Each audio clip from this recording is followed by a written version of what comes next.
Dear friends, आप सभी का पाथ फाइंडर्स बाय अकेडमी पे स्वागत है। चाइना के इतिहास में एक बहुत इंपॉर्टेंट लीडर थे जो माओ जेडोंग के बाद चाइना में पावर में आए थे। वो थे डेंग जियाओपिंग। डेंग जियाओपिंग ने ऐसे बहुत सारे पॉलिसीज लाए थे जिसकी वजह से चाइना की इतनी बड़ी इकोनॉमिक सक्सेस हो पाई। उसमें एक सबसे बड़ा इंपॉर्टेंट ऑब्जेक्टिव या पॉलिसी था डेंग जियाओपिंग का। वो था hide your strength and bind your time. मतलब अपने स्ट्रेंथ को छुपा कर रखो, सही समय का इंतजार रखो। तब तक उस सही समय जब तक नहीं आ जाता है तब तक अपने इकोनॉमी के ऊपर फोकस करो। हमें चाइना को बाहर के ग्रेट पावर कंपटीशन, हमें चाइना को इंटरनेशनल जियोपॉलिटिक्स में इन्वॉल्व नहीं होना है। हमें अपने ताकत के ऊपर और एनहांसमेंट करना है और स्ट्रांग करना है। जैसे अमेरिका ने लगभग 100-150 साल तक यूरोप के किसी भी वॉर में इन्वॉल्व नहीं हुआ था, अपने ऊपर फोकस कर रहा था। तो इसीलिए चाइना में डेंग जियाओपिंग ने सोचा कि क्यों ना हम अपने इंटरनल कैपेसिटी पे फोकस करें, ना कि बाकी बाहर के जियोपॉलिटिक्स पे इन्वॉल्व करें। लेकिन जब से शी जिनपिंग पावर में आए हैं 2013 में, उनको लगता है कि अब हमें सही समय की जरूरत नहीं करनी है, क्योंकि सही समय आ चुका है। इस समय चाइना का राइज हो चुका है and now China should not hide their strength, rather China should show their strength. हमें अपने शक्ति का प्रदर्शन करना है, छुपा के नहीं रखना है। बिकॉज ये समय आ चुका है कि चाइना जो है वो ग्लोबल ग्लोबल लीडर बने। चाइना जो है वो दुनिया का सबसे बड़ा पावर बने। और अगर आपको सबसे पावरफुल बनना है, अगर आपको लीडर बनना है, देन आपको अपने पावर का शो करना पड़ता है। और यही constant show of power, show of strength China कर रहा है with respect to India in Ladakh और बाकी तमाम कंट्रीज से जो साउथ चाइना सी और इंडो पैसिफिक में आते हैं। चाइना इन सारे एरिया में यूनिलैटरली एग्रेशन शो कर रहा है, चाहे वो फिलीपींस के साथ हो जाए, चाहे वो जापान के साथ हो जाए। और आज जो एक इंपॉर्टेंट न्यूज आ रहा है, ताइवान के साथ आ रहा है। ताइवान के जो एयर स्पेस है और जो चाइना के ताइवान के टेरिटोरियल वाटर है, उसमें चाइना के बहुत सारे वेसल्स ताइवान के टेरिटोरियल वाटर में आज सुबह एंटर कर गए। और साथ ही साथ चाइनीज मिलिट्री एयरक्राफ्ट ताइवान के एयर स्पेस में एंटर किए, जिसके रिटालिएशन में ताइवान ने अपने मिलिट्री एयरक्राफ्ट को स्कैम्बल किया। और दोनों कंट्री में एक बहुत तनाव का रिलेशन बना हुआ है इस समय।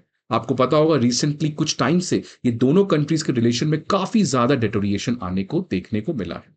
तो इन्हीं सारी चीजों को आज के हम लोग सेशन में बात करेंगे कि पहली बात ये ताइवान और चाइना अलग अलग कैसे हैं, क्यों आज चाइना चाइना और ताइवान की रिलेशन इतना ज्यादा गंभीर या इतना ज्यादा प्रॉब्लमेटिक बन गई है, ऐसा क्या हो गया है कि इतना रिलेशन डाउनफॉल देखने को मिला है, और इंडिया का ताइवान के साथ रिलेशन कैसा है। ये तीन क्वेश्चंस को आज के इस पर्टिकुलर सेशन में हम लोग एड्रेस करेंगे। आगे बढ़ने के पहले स्टूडेंट्स, एक इंपॉर्टेंट इंफॉर्मेशन आपके लिए कि अन अकेडमी आईएएस के इंग्लिश मीडियम में बैचेस करोल बाग में ऑफलाइन में हमारे 23 सितंबर को स्टार्ट होने जा रहे हैं। इसके अलावा जो हिंदी स्टूडेंट्स हैं उनके लिए मुखर्जी नगर में ऑफलाइन बैचेस इन डेट्स को स्टार्ट होने वाले हैं, तो आप इन डेट्स को मार्क कर सकते हैं। इसके अलावा जो स्टूडेंट्स प्रयागराज के हैं उनके लिए हमारे प्रयागराज सेंटर में हिंदी प्लस इंग्लिश दोनों मीडियम में ऑफलाइन बैचेस इन डेट्स में स्टार्ट होने जा रहे हैं।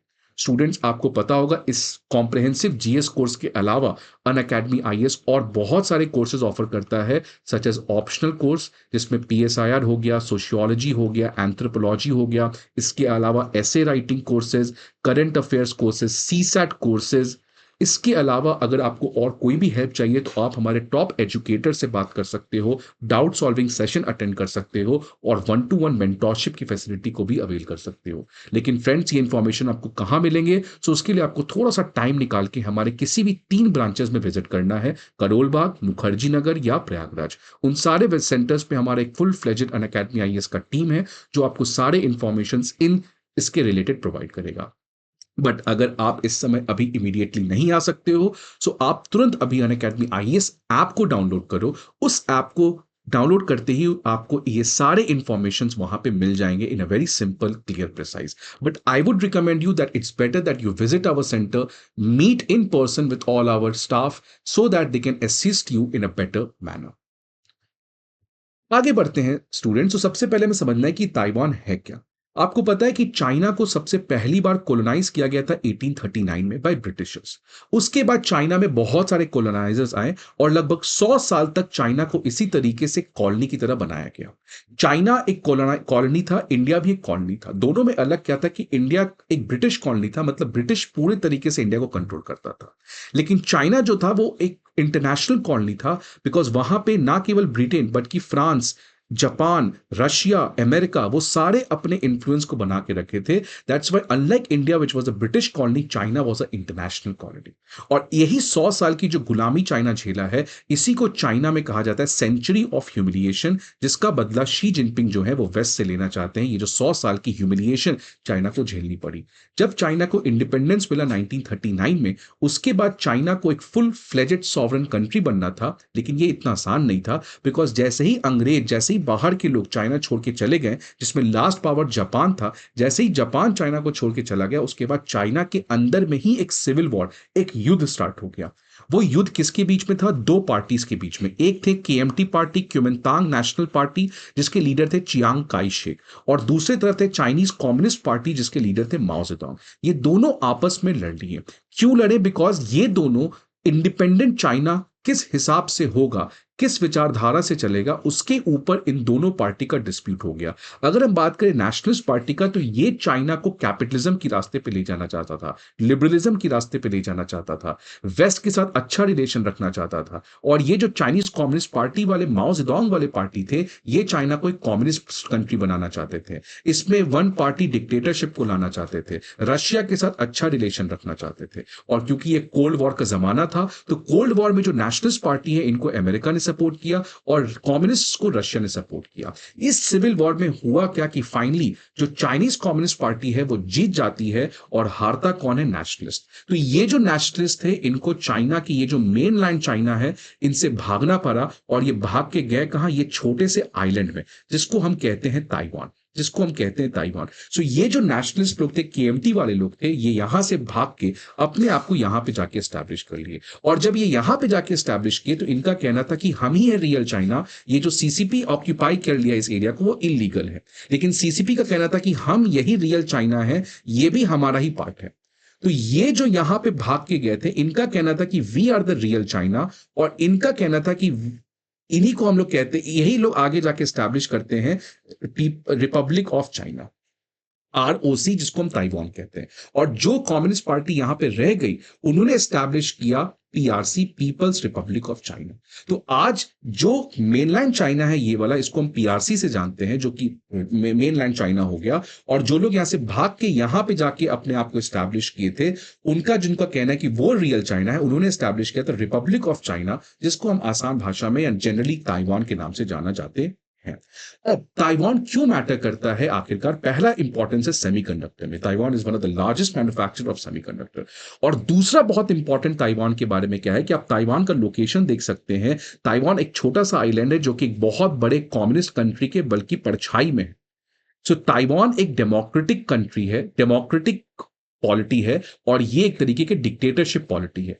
तो चाइना का सबसे बड़ा डर है, जब मैं चाइना की बात कर रहा हूं, तो मैं पीपल्स रिपब्लिक ऑफ चाइना की बात कर रहा हूं, तो पीआरसी का सबसे बड़ा डर है कि अगर वहां के लोग को डेमोक्रेसी की आदत लग गई, डेमोक्रेसी के बारे में पता चल गया, तो अगर वहां के लोग, पीपल्स रिपब्लिक ऑफ चाइना के लोग, चाइना के अगेंस्ट प्रोटेस्ट करने लगे, तो क्या होगा? और आपको पता होगा 1989 में तियानमेन स्क्वायर में ऐसा हुआ भी था। इसीलिए चाइना हमेशा से चाहता है डेमोक्रेसी फेल हो। इसलिए चाइना इंडिया की डेमोक्रेसी को नेग्लेक्ट करता है, डिमोरलाइज करता है। सेम ताइवान को भी इसी तरीके से करता है। तो क्योंकि ताइवान जो है वो एक डेमोक्रेटिक पॉलिटी है, और वो जस्ट चाइना के नीचे है, इसलिए चाइना को हमेशा डर लगता है कि अगर ताइवान सक्सेसफुल रहा, ताइवान बहुत प्रॉस्पेरस किया, तो चाइना के जो लोग हैं, जो पीपल्स रिपब्लिक ऑफ चाइना के लोग हैं, वो भी डेमोक्रेसी की मांग कर सकते हैं। और तीसरा सबसे इंपॉर्टेंट है क्लैश ऑफ आइडियोलॉजीज। जो ऑब्वियस सा बात है, ये जो है वो लिबरलिज्म, कैपिटलिज्म को सपोर्ट करता है, और ये आपको जानते हो चाइनीज वे ऑफ लाइफ को सपोर्ट करता है। इसलिए ताइवान जो है वो बहुत ज्यादा इंपॉर्टेंट है। रीसेंट टाइम्स में टेंशन क्यों बढ़ गए हैं? इसके चार मेजर रीजन हैं। एक तो मैंने कहा, जब शी जिनपिंग पावर में आए, जिनका कहना है कि don't hide your strength, show your strength, because our time has come, अपना समय आ चुका है, इसलिए इंडिया के साथ प्रॉब्लम क्रिएट करें, बाकी सब कंट्री के साथ प्रॉब्लम क्रिएट करें। 2024 में जब ताइवान में इलेक्शन हुआ, तो जो वहां के लीडर चुन के आए, वो डेमोक्रेटिक प्रोग्रेसिव पार्टी के हैं, जो कि प्रो इंडिपेंडेंस पार्टी है, हमेशा से ताइवान को चाइना से इंडिपेंडेंट करने का चाहत रखता है। और दूसरी जो पार्टी थी, जिसको चाइना सपोर्ट कर रहा था, वो पार्टी हार गई। इसकी बात से चाइना और ताइवान के रिलेशंस में काफी ज्यादा डेटोरिएशन देखने को मिला है। इसके अलावा यूएस और ताइवान के रिलेशंस इस समय रीसेंट टाइम्स में बहुत ज्यादा बढ़े हैं। आपको याद होगा 2022 में नैन्सी पेलोसी, जो अमेरिका की स्पीकर हैं, वो ताइवान विजिट की थी। जो चाइना ने धमकी दिया था कि आप नहीं विजिट करोगे, उसके बावजूद नैन्सी पेलोसी ताइवान विजिट करती हैं, जिसके बाद से यूएस और ताइवान का रिलेशंस काफी स्ट्रांग हुआ है और ये बात चाइना को खटकता है। और सेमीकंडक्टर आपको पता है, जिस तरीके से हम लोग डिजिटल टेक्नोलॉजीज, सेमीकंडक्टर्स की वजह से बात कर रहे हैं, हर जगह सेमीकंडक्टर की बात हो रही है, और अगर सेमीकंडक्टर की बात होगी तो ताइवान को तो आपको बात करना ही पड़ेगा। तो सेमीकंडक्टर का आज के जमाने में बहुत ज्यादा सिग्निफिकेंस बढ़ गया है। सो इन 4 कारणों से टेंशन ताइवान और चाइना का बढ़ा है। और इसी टेंशन में आज एक बहुत बड़ा टेंशन स्पाइक किया है। आप देख सकते हैं, ये न्यूज आया है ताइवान के मिनिस्ट्री ऑफ नेशनल डिफेंस की तरफ से, जिसमें 13 Chinese military aircraft, 8 naval vessels और 2 ऑफिशियल शिप्स जो हैं वो ताइवान के नियर बाय में ऑपरेट कर रहे हैं। इसके अलावा इसके रिटेलिएशन में ताइवान ने अपने खुद के एयरक्राफ्ट्स को स्क्रैम्बल किया है, और दोनों के बीच में एक बहुत बड़ा क्राइसिस आने वाले टाइम में और ये बढ़ सकता है अगर ये दोनों बैकआउट नहीं करते हैं। तो ये चीज चल क्या रहा है, ये सारा जो डिस्प्यूट है ये ताइवान स्ट्रेट में चल रहा है। ये देख सकते हैं आप, मीडियन लाइन है, इस मीडियन लाइन के अंदर जनरली ताइवान को एंटर नहीं करना चाहिए, बट इसके बावजूद इलीगली जो है वो चाइना जो है वो इस मीडियन लाइन के अंदर अपने शिप्स या अपने मिलिट्री एयरक्राफ्ट को भेज देता है, जिसकी वजह से ताइवान स्ट्रेट जो है वो बहुत ज्यादा सेंसिटिव बना हुआ है।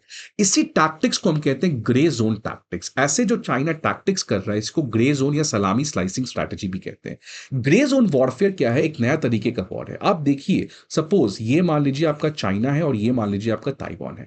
चाइना अगर पूरी तरीके से ताइवान को अटैक करेगा तो ताइवान रिटेलिएट करेगा, ये फॉर श्योर है। अमेरिका भी ताइवान को बहुत ज्यादा सपोर्ट करेगा, ये बात भी श्योर है। तो ये करना चाइना के लिए बहुत मुश्किल है, बिकॉज अगर फुल फ्लेजेड वॉर में आप जाते हो तो बहुत नेगेटिव इंपैक्ट भी हो सकता है। इससे बचने के लिए आप क्या करते हो? ग्रे जोन वॉरफेयर करते हो। ग्रे जोन वॉरफेयर में क्या करते हो? आप ताइवान के ऊपर फुल अटैक नहीं करते हो, आप छोटे छोटे अटैक करते हो जिससे ताइवान डीमोटिवेट हो, डीमोरलाइज हो। और क्योंकि वो छोटा अटैक है तो ताइवान आपको रिटेलिएट भी नहीं करेगा। तो ऐसे टैक्टिक्स को ग्रे जोन टैक्टिक्स कहते हैं, जहां पर आपका ऑब्जेक्टिव है दूसरे कंट्री को परेशान करना, दूसरे कंट्री का कुछ जमीन छीन लेना, दूसरे कंट्री का कुछ प्रॉब्लम क्रिएट करना, लेकिन इतना प्रॉब्लम मत क्रिएट करना कि दूसरा कंट्री रिटेलिएट करे। ऐसे वॉरफेयर को ग्रे जोन वॉरफेयर करते हैं, जो चाइना यूज करता है इंडिया के अगेंस्ट। जैसे गलवान में आया, कुछ एरिया छीन लेता है, कहीं अक्साई चीन छीन लेता है, तो इतना हद तक वो वॉर करता है, छोटा छोटा परेशानी क्रिएट करता है, सो दैट इंडिया रिटेलिएट ना करे। तो इससे चाइना का ऑब्जेक्टिव क्या है कि इंडिया डीमोरलाइज हो, डीमोटिवेट हो। ऐसे वॉरफेयर को जो साइकोलॉजिकली आप खेल रहे हो, that is known as the grey zone tactics. जब आप अपने दुश्मन को छोटा छोटा परेशानी देते हो सो दैट वो आपको फुल फ्लेजेड रिटेलिएट ना करे, और क्योंकि आपने उसके ऊपर छोटा सा प्रॉब्लम दे दिया है तो वो थोड़ा सा डीमोरलाइज भी हो जाए। और ये जो ग्रे जोन टैक्टिक्स जो चाइना कर रहा है वो केवल इंडिया या ताइवान के साथ नहीं कर रहा, आप देख सकते हो फिलीपींस के साथ कॉन्स्टेंटली कर रहा है, जापान के साथ कर रहा है, इंडोनेशिया के साथ कर रहा है, और यहां देख सकते हो ताइवान के साथ तो कर ही रहा है। अगर इंडिया ताइवान की रिलेशन की बात करें तो इंडिया ताइवान की रिलेशन काफी इंटरेस्टिंग है। 1950 में जब बात आया कि रियल चाइना है कौन, people's republic of China real China है जो सीसीपी का है, या republic of China real China है, तो इंडिया जो था, क्योंकि हिंदी चीनी भाई भाई चलता था, तो हमने पीपल्स रिपब्लिक ऑफ चाइना को रियल चाइना माना और ताइवान को हमने कंप्लीटली नेग्लेक्ट किया। लेकिन धीरे धीरे करके आने वाले टाइम में जब इंटरनेशनल जियोपॉलिटिक्स बदल गया, कोल्ड वॉर खत्म हो गया, इंडिया एलपीजी रिफॉर्म किया, उसके बाद 1990 के बाद से इंडिया का ताइवान के साथ रिलेशन बढ़ना धीरे धीरे स्टार्ट हुआ है। तो हमारा इकोनॉमिक रिलेशन ताइवान के साथ बढ़ा है, लेकिन let me tell you, India का कोई भी डिप्लोमेटिक रिलेशन ताइवान के साथ नहीं है, बिकॉज अभी भी इंडिया ताइवान को एक कंट्री नहीं मानता है। इंडिया चाइना के वन चाइना पॉलिसी को फॉलो करता है कि चाइना एक ही है, उसमें ताइवान भी आता है। सो इंडिया जो है वो हमेशा से, शुरू से 1950 से हम लोग वन चाइना पॉलिसी फॉलो किए हैं, लेकिन रीसेंट टाइम्स में बिकॉज चाइना इंडिया को प्रॉब्लम क्रिएट करता है तो इंडिया ताइवान का रिलेशन काफी अच्छा हुआ है। तो इंडिया इसी तरीके से ताइवान के साथ इकोनॉमिक पार्टनरशिप करता है। बहुत सारे ताइवान के ऑफिस हैं, जैसे आप देख सकते हैं यहाँ पे हमारे इंडिया ताइपी एसोसिएशन है ताइपी में। सिमिलरली ताइवान का office Taipei economic and cultural centre वो इंडिया में है। तो ऐसे बहुत सारे हमारे ऑफिस हैं, बट डिप्लोमेटिक रिलेशंस नहीं है, बिकॉज डिप्लोमेटिक रिलेशन तभी हो सकता है जब आप किसी कंट्री के साथ ऑफिशियली उनको रिकॉग्नाइज करें। But because India follows one China policies, that means still we do not have official relations, but unofficially, informally we have a good relations, because India ने एक्ट ईस्ट पॉलिसी लाया और Taiwan ने south bound policy लाया, जिसमें वो south के countries पे focus कर रहा है और इंडिया ईस्ट के कंट्रीज पे फोकस कर रहा है। तो दोनों के बीच में एक स्ट्रॉन्ग कन्वर्जेंसेस है। लेकिन क्योंकि चाइना जो है वो इंडिया को बहुत परेशान करता है, इसलिए इंडिया ने एक बहुत स्मार्ट स्ट्रैटेजी किया है कि India although one China policy को फॉलो तो करता है, बट सिंस 2010 2010 से हम वन चाइना पॉलिसी को कभी पब्लिकली कहते नहीं है। तो अगर आप देखोगे कोई स्टेटमेंट जब पूछा जाता है फॉरेन मिनिस्टर से कि क्या आप वन चाइना पॉलिसी फॉलो करते हो, तो वो कहते हैं कि इसके बारे में हम कोई कमेंट नहीं देंगे, जो इंडिया का पॉलिसी है वही है। तो ये एक तरीके से इंडिया का पॉलिसी क्या है कि हम लोग वन चाइना पॉलिसी फॉलो करते हैं, लेकिन अब उसको एक्सप्लिसिटली कहा नहीं जाता है, एक तरीके से मैसेजिंग दिया जाता है चाइना को कि हम आपकी इस वन चाइना पॉलिसी को कभी चेंज भी कर सकते हैं अगर आप हमारे लिए प्रॉब्लम क्रिएट करेंगे। नो व्हाट नेक्स्ट, क्या नेक्स्ट है, इसके बारे में सी राजा मोहन इंडियन एक्सप्रेस में लिखते हैं कि ताइवान जो है वो आज मोस्ट डेंजरस फ्लैश पॉइंट बन चुका है दुनिया में। किसी भी समय ताइवान को लेके अमेरिका और चाइना के बीच में किसी तरीके का लड़ाई हो सकता है, और अगर चाइना जो है वो किसी तरीके का प्रॉब्लम ताइवान के ऊपर क्रिएट करता है, ताइवान को वो ऑक्यूपाई करना चाहता है, तो यूएस चुपचाप नहीं बैठेगा, यूएस को इंटरफेयर करना पड़ेगा। क्यों इंटरफेयर करना पड़ेगा? बिकॉज अमेरिका की बहुत सारी कंपनीज ताइवान के सेमीकंडक्टर पे डिपेंड करती है। तो अगर अमेरिका चाहे या ना चाहे उसको मजबूरन करना पड़ेगा, बिकॉज जो ताइवान का सेमीकंडक्टर शील्ड है वो ड्रैग करेगा, वो अमेरिका और जापान को खींच लाएगा, बिकॉज वो दोनों ताइवान के सेमीकंडक्टर पे डिपेंड करते हैं। नाउ आपके लिए कुछ 4 क्वेश्चंस मैं छोड़ के जा रहा हूं जो आपको कमेंट बॉक्स में डालना है कि क्या चाइना ताइवान पे अटैक करेगा?